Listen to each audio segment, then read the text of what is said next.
Perkembangan merupakan suatu proses transformasi dalam individu atau organisme, baik secara fisik maupun mental, yang bergerak menuju tahap kedewasaan atau kematangan dengan pola progresif dan berlangsung secara berkesinambungan. Guru perlu memiliki kompetensi dalam memahami perkembangan peserta didik, mengidentifikasi faktor-faktor yang mempengaruhi perkembangan, dan mengantisipasi upaya memfasilitasi di lingkungan keluarga, sekolah, dan masyarakat. Selain itu, perlu dilakukan langkah-langkah pencegahan terhadap kendala atau masalah yang dapat menghambat perkembangan anak, terutama di tingkat sekolah dasar. Kemampuan pengembangannya dapat berbeda dipengaruhi oleh faktor genetik dan lingkungan. Aspek perkembangan bahasa, kemampuan berbahasa anak 6 tahun. Anak usia 6 tahun cenderung berbicara tanpa henti dapat diibaratkan sebagai pengocehan. Belajar 5 hingga 10 kata setiap hari dengan kosakata mencapai 10.000 hingga 14.000 kosakata. Mereka mampu menyusun kalimat dengan menggunakan bentuk kata kerja, urutan kata, dan struktur kalimat yang sesuai. Mereka juga mampu menggunakan bahasa daripada ekspresi tangisan disertai dengan yang tenang. Aspek perkembangan bahasa, kemampuan berbahasa anak 7 tahun. Mereka senang menceritakan kisah, gemar menulis cerita pendek. Pola kalimat mencerminkan perbedaan budaya dan letak geografis. Anak seringkali memperkaya ekspresi dengan kata sifat deskriptif dan kata keterangan. Menilai hasil karyanya sendiri dengan kritis seperti contoh, saya kurang menggambar dengan benar. Aspek perkembangan bahasa, kemampuan berbahasa anak 8 tahun. Anak mulai senang bercerita lelucon dan teka-teki, pemahaman dan menjalankan instruksi hingga 5 tahap, menulis surat atau mengirimi pesan dengan deskripsi yang imajinatif. Mereka juga sudah mampu memahami dan mengikuti aturan tata kalimat dalam percakapan dan tulisan, menggunakan bahasa kode dan berbicara, dan mampu berpikir dan berbicara mengenai masa lalu.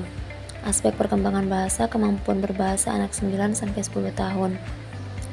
Menyampaikan perasaan dan emosi dengan kata-kata secara efektif, memahami dan menggunakan bahasa sebagai alat komunikasi dengan orang lain, dapat mengenali jika ada kalimat yang tata bahasanya tidak tepat. Menyukai lelucon dan teka-teki sebagai sesuatu yang lucu. Kemampuan berbahasa anak 11-12 tahun. Menjadi pendengar yang aktif dan analitis, paham bahwa kalimat dapat memiliki arti tersirat, contohnya saat ibunya bertanya apakah PR-mu sudah selesai, yang sebenarnya berarti kamu sebenarnya berhenti bermain, ambil bukumu dan mulai mengerjakan PR. Menyelesaikan sebagian besar perkembangan pada akhir fase ini hanya memerlukan sedikit perbaikan dalam beberapa tahun ke depan. Menyukai berbicara dan berargumentasi, terus meningkatkan penguasaan kosakata yang kompleks, menambahkan 4.000 sampai 5.000 kata baru setiap tahun dengan keahlian.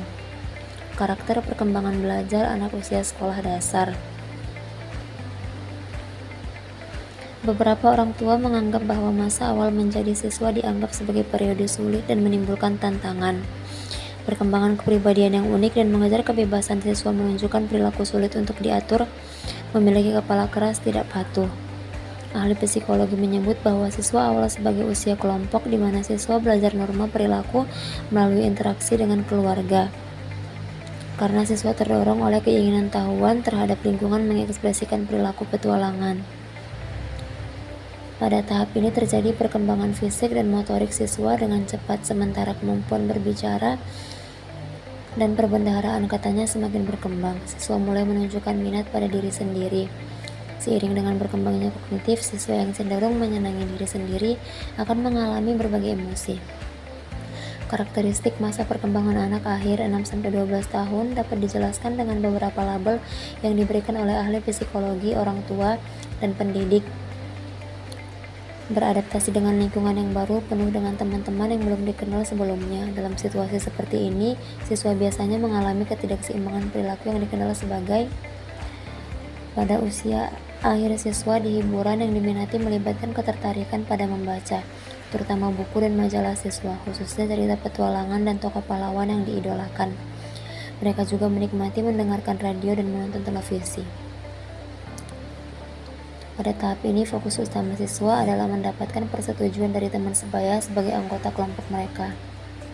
Oleh karena itu, siswa berkeinginan dan berupaya menyesuaikan diri dengan norma-norma yang berlaku dalam kelompok, menjadikan masa ini sebagai periode penyesuaian diri. Siswa pada usia ini berusaha untuk beradaptasi dengan nilai-nilai yang diakui dalam kelompok. Pada periode ini, siswa juga sering disebut sebagai usia konflik karena adanya perselisihan dan ejekan antara saudara, terutama bagi mereka yang berasal dari keluarga besar. Suasana keluarga menjadi tidak menyenangkan dan seringkali disebut sebagai usia suka bertengkar dengan orang tua.